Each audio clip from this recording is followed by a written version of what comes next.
Hey, what's up everybody? This is the one and only ADTheTRIBALCHILD, and you're watching TRIBALCHILD TV here on YouTube. And for this episode, I'll be reviewing Sonic Generations for the Sony PlayStation 3. This game is also available for Xbox 360, the PC, and a handheld portable version is also available for Nintendo 3DS. And before I get started on my review, I want to explain to you how I rate my games. So basically, for the overall score, I rate them from 0 to 5, with 5 being the highest. And if you look on the right side of the screen there, this how the games are rated. This number 5 will be a must play. If it's good, I highly recommend it. 4 will be decent. 3 will be war for rental. 2 could have been better. 1 it sucks, and 0 is trash. It's garbage. It's shit. It's fertilizer. It's not even worth it. I mean, it's not even worth looking up the Let's Play videos on YouTube. And with that being said, I review the game based on plot, graphics, presentations, sounds, control, in-game extras and DLC, online, replay value, hype, and overall. So there's nothing else left to say about how I reviewed the game. So let's go get started with the review of Sonic Generations. Is it me, or is that place we were just in awfully familiar? Not to me. But this place looks like something sucked all the life and color out of it. Totally strange. No stranger than rescuing genies in magic books or saving aliens in an interstellar amusement park. I'm more concerned about finding our friends. The main plot with Sonic Generation begins with Sonic celebrating his birthday with miles per hour, Knuckles the Echidna, Amy Rose, and many of Sonic's friends. That wasn't until a mysterious time-traveling entity known as the Time Eater appears out of nowhere and taking Sonic's friends to different parts of the time-space continuum. In a daring attempt to save his friends, Sonic was struck down by the Time Eater, knocking him unconscious. When Sonic woke up, he finds himself in a mysterious place called the White Space, a realm where time and space ends up after it's been erased by being drained of color and life. As Sonic searches for his friends, he's encountered his younger self, Classic Sonic, along with a younger Classic Tails. As the two Tails determine that the Time Eater's actions are damaging time and space itself, both Classic and Modern Sonic race through history, restoring time as well as rescuing their friends. So the main goal of Sonic Generations is visiting stages from Sonic's past with both Sonics as they race through time and space in order to restore time and color in history, collect the 7 Chaos Emeralds, and rescue Sonic's friends in the process. Basically, you play as either Classic or Modern Sonic, and revisit stations from the Green Hill Zone Sonic the Hedgehog 1 all the way to Planet Wisp in Sonic Colors. Throughout the game, you confront bosses and sub-bosses in the game, including Metal Sonic from Sonic CD, the Death Egg Robot from Sonic the Hedgehog 2, Perfect Chaos from Sonic Adventure, only to name a few. At the end of the game, both Sonics will confront the Time Eater, who is controlled by none other than Dr. Eggman, alongside with Dr. Robotnik, aka Classic Eggman.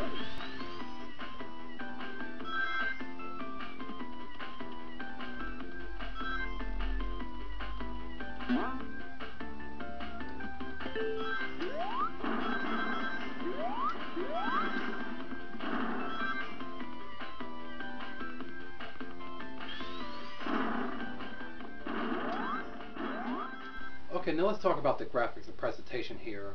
One of the best things about Sonic Generations, other than being visually amazing, is the fact that you can play both Sonic like it's 2 Sonic games in one. Like the Sega Genesis Sonic, the classic style Act 1 stations with classic songs is mainly 2D style platform, which many Sonic fans love since Sonic 1, and a huge improvement from Sonic the Hedgehog 4 Episode 1, which I'll talk about in a sec. As for the Act 2 stations with Modern Sonic, the gameplay are the same as Sonic Unleashed and Sonic Colors, with a mixture of 2D speedrunning and 2.5D platforming, which fits well with the enhanced high-definition visuals. Overall, the graphics are great despite the frame rate being on the downside and glitches that can sometimes freezes, and the visuals are stunning. Looking at the remix or redone stages rather, and the more detailed characters, enemies, both old and new, especially in high definition, Sega and Sonic team really outdone themselves in the graphics department.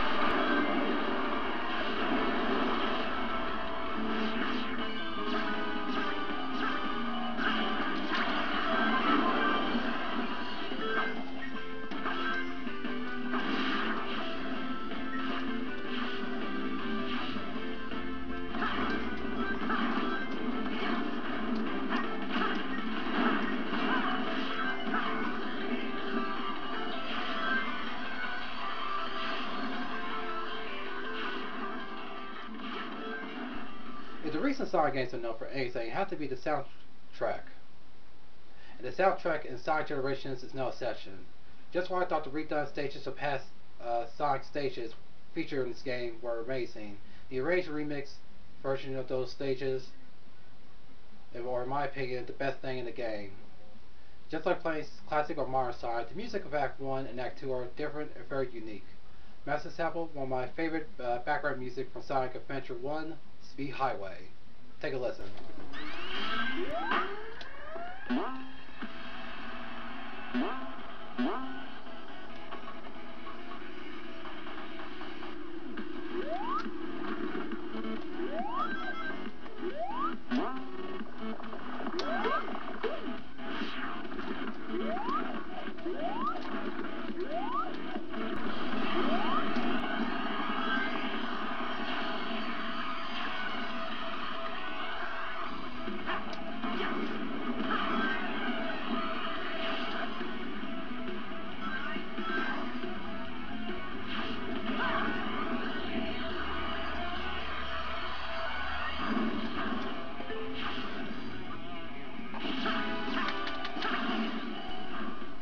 It's not just the music in the stages that's amazing. The music in the White Space Hub, or stage selection if you may, is just great. Just like the stages, there are a few remix versions of throwback Sonic game tracks that you can hear depending on where you are in the white space. Can anyone recognize the background music on the gallery section of the hub?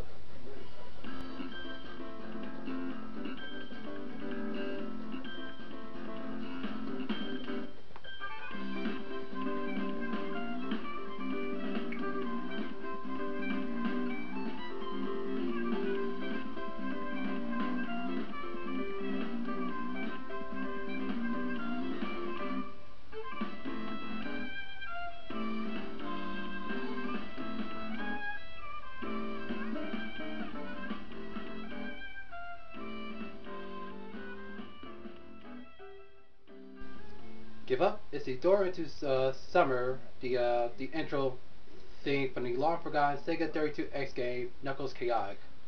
Some of the general sound effects are once again reused, i.e. collecting the ring, destroying the badniks, spin dashing, etc., etc., when playing both versions of Sonic, in which I don't mind, being this game is the ultimate tribute to the past and present Sonic games. The dialogue in this game during the cutscene does have its moments, like Sonic referencing his past mediocre adventures in Sonic 06, Sonic and the Secret Rings, and Sonic Colors, and of course a moment where classic Eggman, spoiler alert, is pouring gasoline on the ever controversial flame war about the Robotnik Eggman debate. You better give up now! You're not in a position to demand anything, you nasty little pincushion. Eggman! But how? He had a little help. Dr. Robotnik! Nobody calls me that anymore. Overall, the general voice acting is fairly decent, but compared to the recent Sonic games like Sonic Unleashed and Sonic Colors, it could have been way better. The only complaint I had about Sonic Generations as far as voice acting is that classic Sonic can't talk. According to Sega community manager Aaron Weber on TSSCnews.com, he stated, in quote, "Classic Sonic won't talk, but will show his personality through his actions. The feedback we gave long ago was something like, unless you're going to get Jaleel White, Classic Sonic should not speak a word," end quote. It is in fact that Jaleel White, who provided the voice of Sonic in 3 Sonic cartoons, which is The Adventures of Sonic the Hedgehog, the Sonic Set AM, and Sonic Underground, was rumored to voice classic Sonic, but was in fact confirmed by Aaron Weber of Sega. While Roger Craig Smith reprised his roles as Monosonic, Kate Higgins provided the voice of both classic and modern Tails. It's strange on the cutscenes that classic Tails can talk, but classic Sonic can't. Overall, the voice acting is decent and fits well with the games.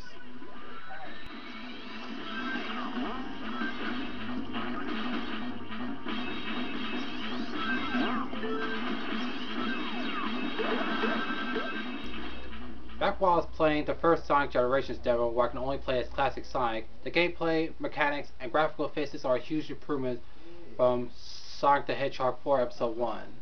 And it's no different from the full version of the games.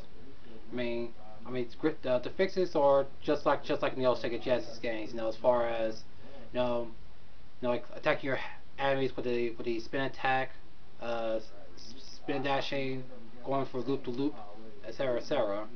Classic Sonic plays like classic Sonic plays like the classic Sega Genesis games, and is a big plus for Sonic fans in my book.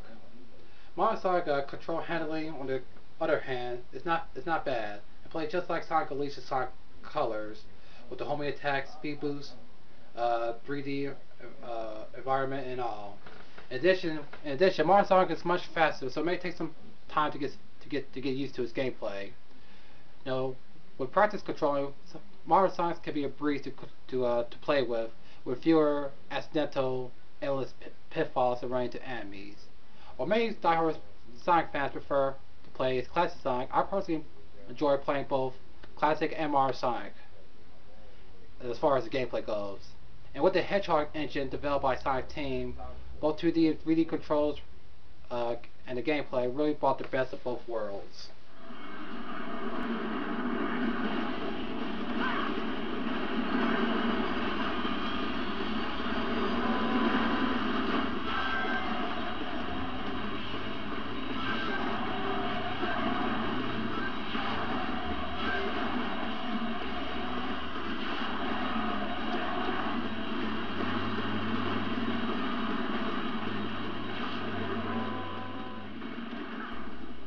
There are a ton of in-game extras in Sonic Generations aside from the unlockable cutscenes and character profiles.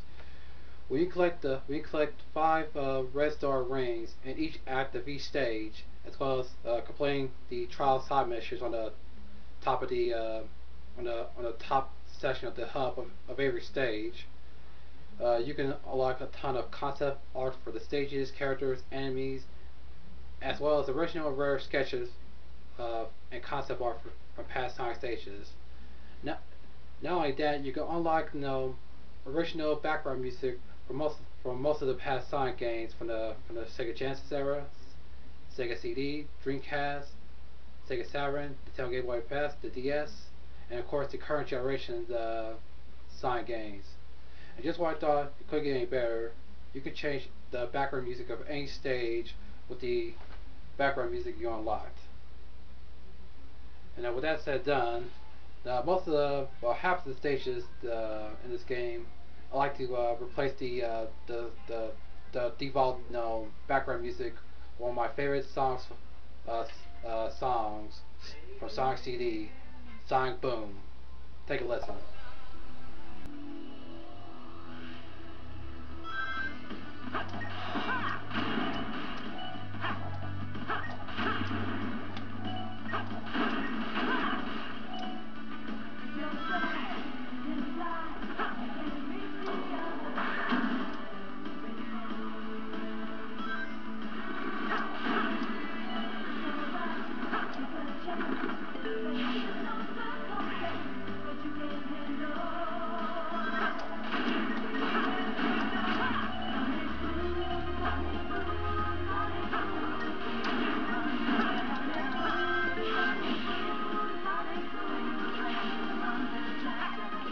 Another in-game extra that Sonic Generations surprisingly most people do not know is that there is a hidden Easter egg.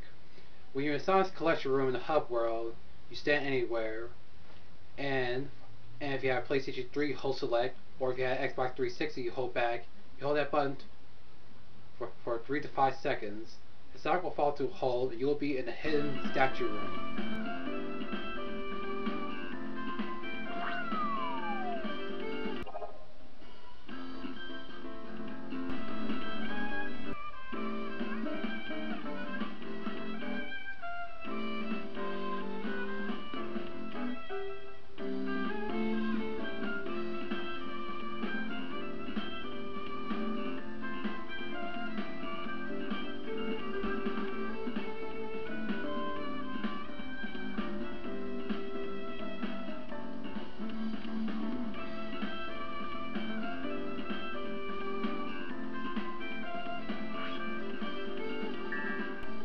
There you can enter various codes to unlock trophies.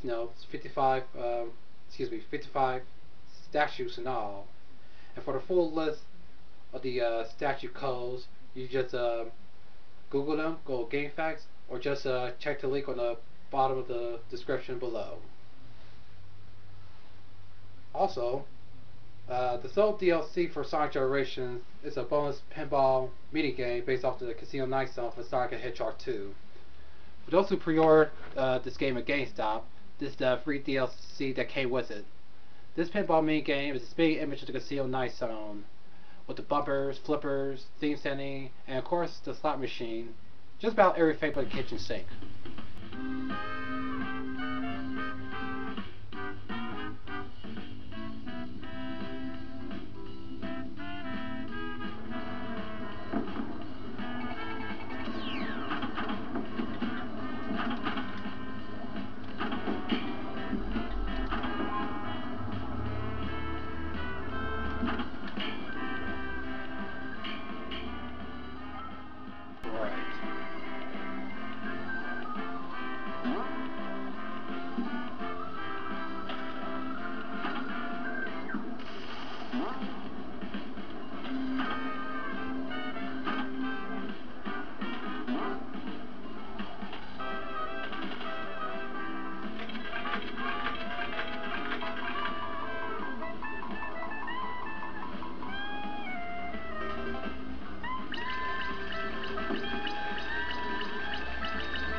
Although I wish the DLC was a stage rather than a minigame, it was no doubt fun to play and I liked it. Sadly, there was a collector's edition of Sonic Generations, which came with the game, a video about Sonic history, a soundtrack with the tracks handpicked by Sonic Team, a figurine of both classic and modern Sonic striking a pose on a ring, and much, much more. Sadly, the special collector's edition of Sonic Generations was never released outside of Europe or Australia, and yeah, I mean, it would be nice to have it. It would have been the perfect collector's package for Sonic fans like myself. Now for online. Now, there are two modes you can play online in Sonic Generations. One being a first is attack, which you can basically ranking attack. So which is basically you can just go to the stage as you normally would, and see you can challenge gamers around the world, try to beat their score in a ranked. Just much similar from Sonic the Hedgehog 4 Episode 1, and it also has a 30-second timer mode where you could go any stage, and you reach any stage as far as you can in less than 30 seconds, and see how it'll rank you. I'm not really too excited about the online mode because I'm not really play online. But a few fun modes, but it's really decent nonetheless. The replay value in Sonic Generations is very high in my opinion. With the game's graphics, soundtrack, fun factor, and extra goodies, I want to play this game again and again. I mean, this is a classic game that not since Sonic Heroes has reached classic status. That's my opinion alone. I mean, some of you playing Sonic as long as I have, you might not think so, but I think the replay power on this is very high. You want to play this game again and again. So, to me, Sonic Generations is a classic, if not soon to be classic. Sonic Generations' downfall, as far as the hype and promotion, are the internet trailers. While the first trailers got me hype about the game, the later ones that spoiled the boss battles that will be in this game is kind of a turnoff. Being a Sonic gamer for 19 years, I like to be surprised by what challenges awaits after the game is released. And the boss trailers, took the surprise away from me as a gamer. And the two TV spots, didn't do too much justice either.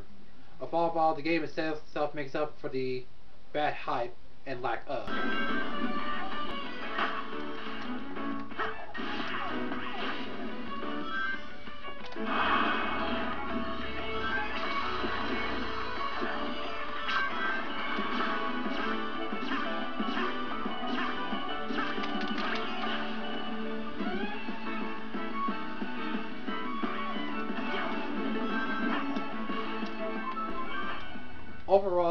Sonic Generations is a great game. I mean, it has great graphics, an even greater soundtrack, decent story, improved controls, has high replay values, and good extras. You know, I mean, the only few problems I have, about Sonic Generations is the adult dialogue.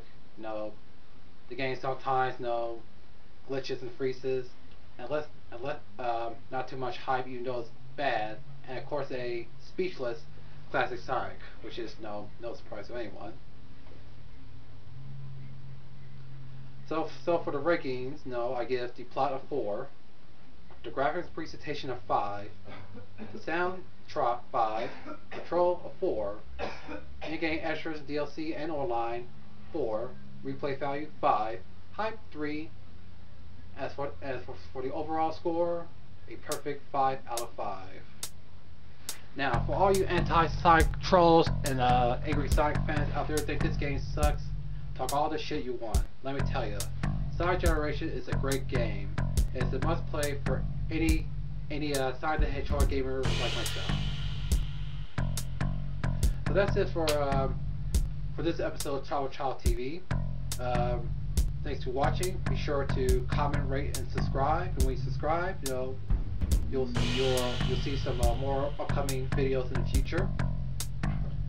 So once again, this is the one and only ADTheTRIBALCHILD signing off. Keep it locked.